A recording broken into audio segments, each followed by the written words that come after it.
आपसे मदद मांगने आया हूं कि मैं आपको गारंटी देता हूं, आप आपकी जितनी समस्या है एक लिफाफे में लिख के मुझे दे दो और मुझे कुछ दिन दे दो, कुछ साल। अगर मैंने आपके सारी समस्याओं को हल करके आपको अमीरों जैसा जीवन नहीं दिया, सुख सुविधाएं नहीं दी, तो आप जो सजा चाहो मुझे दे दें। मैं आपसे 50 साल नहीं मांग रहा हूं, मैं आपसे 10 साल मांग रहा हूं, सिर्फ 10 साल। महापुरुषों ने अपने 4-4 बच्चों को कुर्बानी दी कि हमें सुख सुविधा मिल जाए।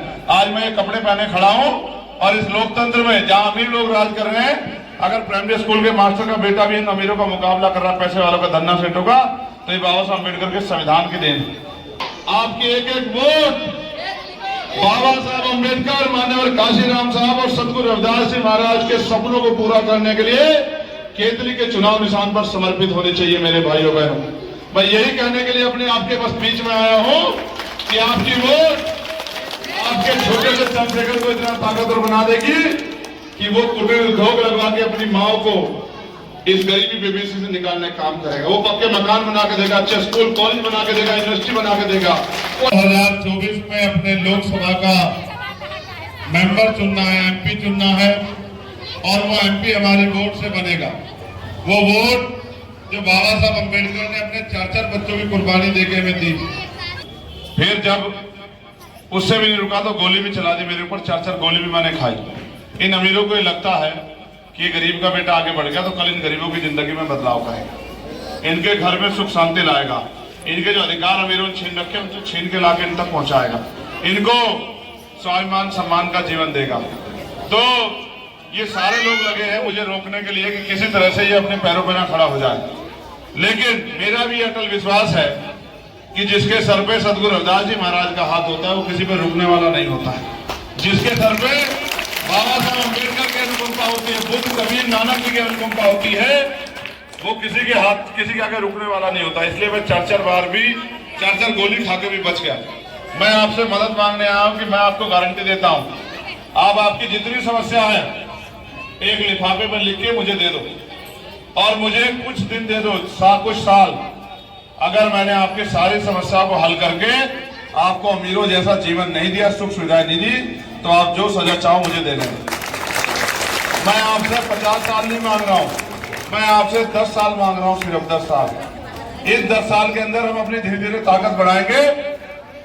10 साल में हम लोग बाबा साहब अम्बेडकर के 4-4 बच्चों कुर्बानी से मिली वोट से अपनी ताकत बनाएंगे, संविधान की रक्षा करेंगे, अपने हक अधिकार की रक्षा करेंगे और आपकी जिंदगी में जो गरीबी, बेबसी, लाचारी, जुल्म जाति पैदा कर दी गई है, इसको खत्म करने का काम करेंगे। क्या रोजगार है हमारे पास? हमें भट्टों में काम करना पड़ता है, कोलों में काम करना पड़ता है, बाहर ताकतवर लोगों के खेतों से घास ला के, पशु पाल के, दूध बेच के घर चलाना पड़ता है। कोई जिंदगी है हमारी? हमसे अच्छी सुख सुविधा तो अमीरों के जानवर ले रहे हैं। अमीर अपने जानवर को सुबह 2 बढ़िया रोटी बना के खिलाता है और उसकी पूजा करता है, और अमीर अगर कुत्ता पाल लेता है तो बढ़िया बिस्तर में सुलाता है, गर्मी लगने पे एसी लगाता है उसके लिए, सर्दी लगने पे हीटर लगाता है, सुबह बढ़िया दूध कंपनी का लाके पिलाता है, बढ़िया ब्रेड बिस्कुट खिलाता है, गाड़ी में घुमाता है। हम पे क्या है इस देश में? हम तो सिर्फ जी रहे हैं, गरीबी में पैदा होते हैं, गरीबी में मर जाते हैं, और जो कमाते धमाते हैं वो अपने परिवार को अच्छी रोटी देने के लिए लगा देते हैं। क्या हम भी तो इंसान है, हमारे भी तो सपने हैं। आप में से कितने घर ऐसे हैं जिनके आप पीने के लिए साफ पानी का आरओ लगा? जरा हाथ उठा के बताओ कितने लोग हैं? मुश्किल से 5 घर होंगे, 10 घर होंगे जिनमें लगा होगा, वो भी वो होंगे जो बेचारे संपन्न होंगे थोड़े बहुत। कितने ऐसे घर हैं जिनके घरों में 4 पहियों की गाड़ी है? 1%, 2% लोग होंगे। कितने ऐसे घर हैं जिनके बच्चे उद्योग धंधे करते हैं, कंपनियां चलाते हैं? कितने ऐसे घर हैं जिनके घरों में नौकरियां बाबा साहब अम्बेडकर के संविधान की वजह से मिली है? संविधान खत्म करी सरकार। तो हम भी अपनी ताकत बना के अपने अधिकारों को बचा सकते हैं और स्वाभिमान सम्मान का जीवन प्राप्त करते हैं। हमारे महापुरुषों ने अपने 4-4 बच्चों को कुर्बानी दी कि हमें सुख सुविधा मिल जाए। आज मैं ये कपड़े पहने खड़ा हूं और इस लोकतंत्र में जहां अमीर लोग राज कर रहे हैं, अगर प्राइमरी स्कूल के मास्टर का बेटा भी इन अमीरों का मुकाबला कर रहा है, पैसे वालों का धन्ना सेठों का, तो ये बाबा साहब अम्बेडकर के संविधान की देन।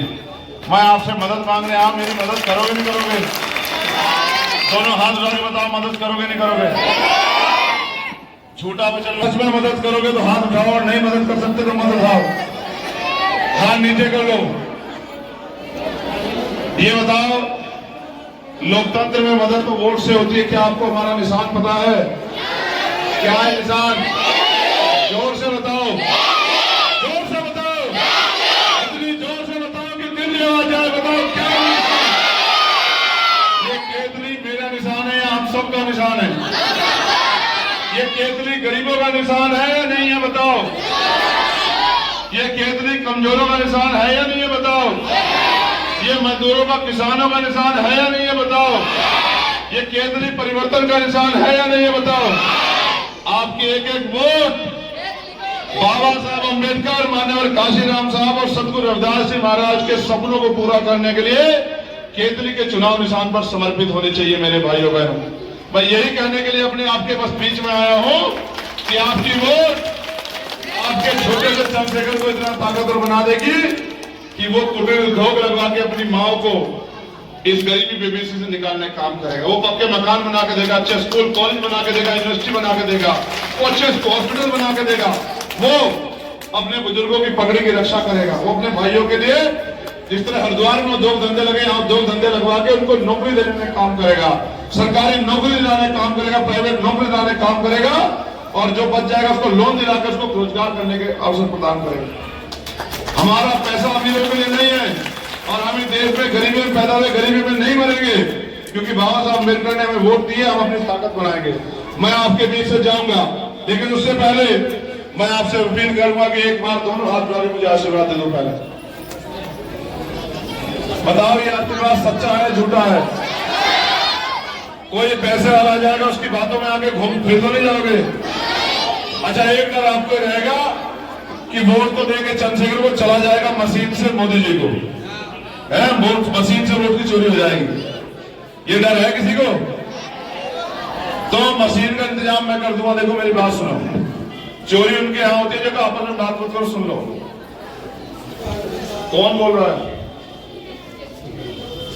झगड़ा हो जाएगा, माँ बेटे में यही झगड़ा हो जाएगा। देख लो, देखो, चोरी उसके यहां होती है जिसका पहरेदार कमजोर होता है। चोरी उसके यहां होती है जो गैर जिम्मेदार होता है। चोरी उसके यहां होती है जो सोता रहता है। ना तो चंद्रशेखर आजाद कमजोर, ना गैर जिम्मेदार। आपका चंद्रशेखर आजाद बहुत मजबूत है, और इसका डंडा झंडा दोनों बहुत मजबूत है। मेरी बात को याद रखना, एक वोट की चोरी नहीं होने दूंगा। बस आप ईमानदार से 19 तारीख को एक एक वोट को केतली के चुनाव निशान डाल देना। बताओ, डालोगे नहीं डालोगे? क्या है निशान? क्या है निशान? हमारा निशान, आपका निशान, हम सबका निशान, गरीबों का निशान।